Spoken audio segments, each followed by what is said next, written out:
Cuando oímos hablar de literatura gótica nos imaginamos escenarios oscuros, castillos antiguos, iglesias y capillas en ruinas, crepúsculos que dan paso a la noche, horario en el que las misteriosas y terroríficas criaturas de la oscuridad suelen manifestarse. Se nos vienen a la mente historias sobrenaturales de vampiros, demonios, maldiciones, brujas y misterios. El apelativo de gótico engloba a un género literario surgido en Inglaterra a finales del siglo XVIII, aunque tiene sus antecedentes en Alemania. Fue una expresión de respuesta al pensamiento dominante de la Ilustración, de carácter más racionalista y que apelaba a la sensatez. Por el contrario, como todo género de filiación romántica, el estilo gótico hacía más énfasis en los sentimientos y en particular en la exageración, el caos e incluso lo pagano.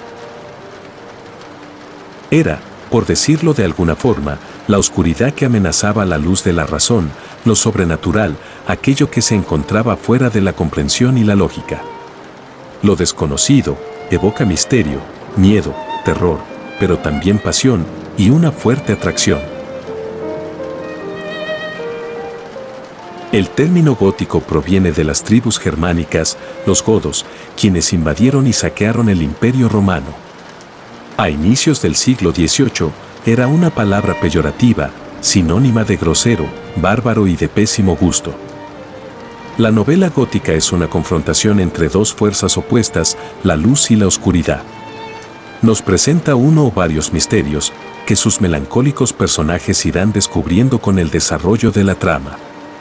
Aunque, de hecho, siempre queda algo sin saberse, detalles que quedan en la oscuridad y que dejan inquieto al lector. Se considera a la obra El Castillo de Otranto como la precursora de este género, escrita en 1764 por Horace Walpole. Se trata de una historia que se desarrolla en la Italia medieval sobre un tirano cuya familia yace maldita luego de que un miembro de esta usurpara el castillo a sus verdaderos dueños. Los planes del tirano se verán frustrados mágicamente y ocurrirán una serie de hechos misteriosos y sobrenaturales. Como dato curioso, cabe resaltar que en un principio la novela fue publicada como un texto italiano del siglo XVI, quizás para darle un toque de realismo y misterio. Pero, por otro lado, es lógico pensar que fue el temor al ridículo lo que le movió a ocultar su autoría en principio. Y tenía sus razones para hacerlo, pues en pleno siglo de la razón, bajo el dominio de pensadores como Hobbes, Leibniz o Locke, y con Rousseau, Diderot y Voltaire vivos, escribir una novela que hablaba de magia y la reivindicaba, y además abrazaba lo irracional y lo sobrenatural, era evidentemente un riesgo. Lo gótico ha sido criticado por su exceso y por su intención de escapar de la realidad. Sin embargo, también se ha enfrentado a ella, criticándola. Fue una literatura calificada como muy grotesca, fantasiosa, y desde sus comienzos fue desprestigiada. Se le acusaba de corromper a sus lectores, en gran parte formado por mujeres. De hecho, dentro del género destacan varias autoras femeninas como Anne Radcliffe, escritora de Los Misterios de Udolfo, o Mary Shelley, autora de Frankenstein, una de las obras cumbres de la literatura gótica. Si bien este género ya era de por sí transgresor, gracias a sus historias grotescas de violaciones, asesinatos horribles, incesto e incluso misterios y supersticiones de orígenes paganos descritos en sus letras. Buscando en ellas podemos hallar algunas obras que fueron aún más lejos, que se adentraron más profundamente en el pensamiento de la época y encontramos historias que indagan en las relaciones sexuales entre personas del mismo sexo, referencias antisemitas, anticatolicismo y tabúes de la época. Uno de los temas en que algunas de estas obras se enfocaron, aunque de manera discreta en la mayoría de ellas, fue la sexualidad. Hoy en día sabemos sobre las distintas orientaciones sexuales de algunos de los autores más notables de este género, como Horace Walpole, William Beckford y Oscar Wilde, entre otros. Los vampiros, por ejemplo, suelen ser recurrentes en las historias de terror góticas. Y su figura ha sido usada por distintos autores para ahondar en las relaciones pasionales entre personas del mismo sexo. Los vampiros eran seres de apariencia humana que debían ocultar su verdadera naturaleza para evitar el rechazo y la persecución. En varios relatos o novelas sobre vampiros aparecen estos temas. Por ejemplo, se puede observar contenido erótico de carácter lésbico en varios cuentos o novelas de mujeres vampiro, como en Christabel, escrita en 1797 por Samuel Taylor, donde la protagonista es seducida por una vampira. Y esta característica atribuida a los vampiros alcanza su punto más alto en Carmilla, de Joseph Sheridan Le Fanu, en el año 1872, y que es una de las obras precursoras del género, y que sentó las bases de muchas de las características atribuidas a los vampiros. En esta novela corta, la figura de la vampira toma una esencia totalmente seductora y depredadora hacia su víctima. Solo basta con leer algunos de sus párrafos para darnos cuenta de ello. A veces, luego de un lapso de apatía, mi extraña y hermosa compañera solía tomar mi mano y retenerla con un cariñoso apretón reiterado una y otra vez, se ruborizaba suavemente, me miraba a la cara con ojos lánguidos y ardientes y respiraba tan rápido que su vestido ascendía y descendía al compás de la agitación. Se parecía a la pasión de un enamorado, me perturbaba de sobremanera, era odioso y, sin embargo, arrollador, y con ojos empañados me estrechaba contra ella y sus cálidos labios cubrían mis mejillas de besos.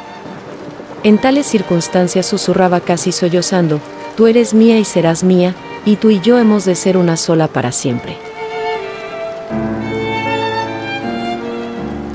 Y más tarde, sería en Drácula, publicada en 1897, donde algunos analistas hallarían indicios de un subtexto homoerótico. Cabe mencionar que el autor de la novela, Bram Stoker, llevaba una vida aparentemente normal de cara a la época, pero algunos estudiosos ven en ciertos detalles de su vida la posibilidad de que fuera homosexual. Otro tema que podemos hallar en algunas obras de este género es el anticatolicismo. Principalmente por parte de autores protestantes, estas obras se centraban en la ambición y la corrupción sacerdotal, los casos de desviaciones sexuales que ocurrían dentro de los conventos y otros abusos. También estaban entre sus tópicos los rumores sobre la Inquisición española, las torturas y el sadismo en la Edad Media. Una de las novelas en la que podemos apreciar esto es En el monje, de Matthew Gregory Lewis, quien la escribió antes de cumplir 20 años y le tomó solo 10 semanas terminarla. Esta obra fue de las primeras de la literatura gótica y también es de las más transgresoras. Ambientada en España, en sus páginas nos muestra la figura de un sacerdote malvado, llamado Ambrosio, que está frustrado y es esclavo de la lujuria. En el libro también encontramos pactos con el demonio, violaciones e incesto, entre otros temas. Cabe mencionar que el autor, cuando escribió la obra, era solo un joven británico rodeado de un ambiente anticatólico y una rivalidad entre el Imperio Británico y el Imperio Español. Hasta ahora, hemos dado un pequeño vistazo a la literatura gótica e incluso nos hemos adentrado un poco en los subtextos de algunas de las obras de este género. Sin embargo, todavía queda mucho por hablar y espero poder hacerlo en futuros vídeos. Pero antes quisiera recomendar algunas novelas o cuentos góticos a aquellos que deseen adentrarse en este género y no estén seguros de por dónde empezar. Cabe aclarar antes que la mayoría de las obras góticas son de fácil lectura, así que hay un amplio catálogo para escoger. Evidentemente, cualquiera de las obras mencionadas hasta ahora en el video está más que recomendada. He aquí entonces algunas de mis recomendaciones. Si no estás acostumbrado a leer novelas y te sientes un poco abrumado al ver libros de más de 200 páginas, pero te atrae la literatura gótica, te recomendaría empezar con los cuentos, en especial los de Joseph Sheridan Le Fanu, autor irlandés cuyas historias tienen gran intensidad y se especializa en construir atmósferas y escenarios en torno a sus obras. Te aconsejo leer Schalken el pintor, un relato corto que relata la tétrica y misteriosa historia detrás de uno de los cuadros del pintor, cuyas obras llaman la atención por el uso de la iluminación y los efectos de luz. El relato también encierra la historia de un amor que no pudo ser. Otro relato corto que sin dudas recomiendo es El vampiro, de John William Polidori, Este cuento es el relato fundacional de las historias de vampiros y fue de inspiración para otros autores. Y si buscas un relato más largo, te recomiendo El retrato de Dorian Gray, de Oscar Wilde. Su única obra publicada como novela y que nos cuenta la historia de Dorian Gray, un bello muchacho que desea mantenerse siempre joven, y en vez de envejecer él, un retrato que le hicieron no hará en su lugar, pero el cuadro no solo llevará la carga de los años, sino también la de sus pecados. Como he dicho antes, este video ha sido una humilde introducción a la literatura gótica, cuyos escenarios formados por bosques lúgubres y oscuros, castillos antiguos, con trampas y pasadizos secretos, capillas vestidas con la clásica arquitectura gótica, sus melancólicos héroes y villanos, sus misterios y su creación del terror a través de lo desconocido nos atraen, porque eso es algo que, paradójicamente, genera el miedo. En próximos videos seguiré abordando el tema y trataré de explicar en más profundidad algunos aspectos. Sígueme para estar al tanto.